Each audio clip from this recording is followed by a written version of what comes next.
एखादी गोष्ट आपण सातत्याने केली ना तर त्यामध्ये यश नक्की मिळतं. आजपर्यंत आपण केलेला संघर्ष वाया गेला नाही. आपल्या वेबसाईट वरती आता दररोज 100च्या वरती ऑर्डर पडतात. शेवटी आपलं कष्ट कामी आलं. मला तर इतका आनंद होतोय की तुला काय सांगू.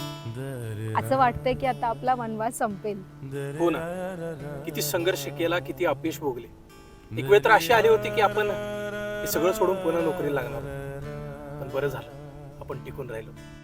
हो ना, पण आपण टिकलो नसतो तर टिकणार कसं नाही, तुझी साथ खंबीर होती आणि म्हणून आपण हे करू शकतो. काही पण मी तर माझं कर्तव्य केलं, बाकी काही नाही. हा तुझ्या मनाचा मोठेपणा आहे. जिथे लोकांनी विश्वास ठेवायचा बंद केला, अडचणीमध्ये पडत्या काळामध्ये लोक सोडून गेली, तिथं तू माझ्या पाठीशी खंबीरपणे उभे राहिलीस. आता आपलं घर होईल, सगळी कर्ज भागतील आणि आपण निवांत राहू. कसलं भारी ना. आता मी पण जगाला ओरडून सांगेन की आमचे पण दिवस बदललेले आहेत. आमचा पण स्टार्टअप आता मोठा होतोय. इतक्यात नको, ही तर आपली सुरुवात आहे. इतक्यात लोकांना आपल्या यशाबद्दल अजिबात सांगायचं नाही. पण का? हा मोमेंट तर आपल्याला सेलिब्रेट करायला पाहिजे. छोट्याशा यशाने हुरळून जायचं नसतं.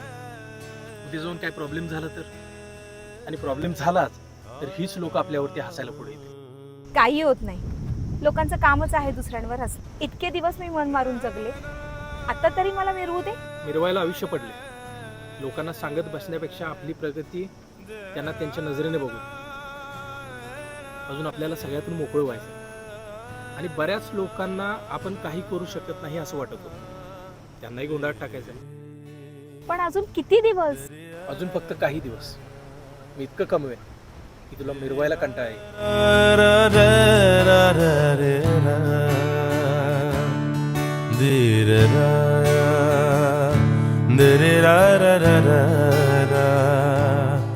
Dee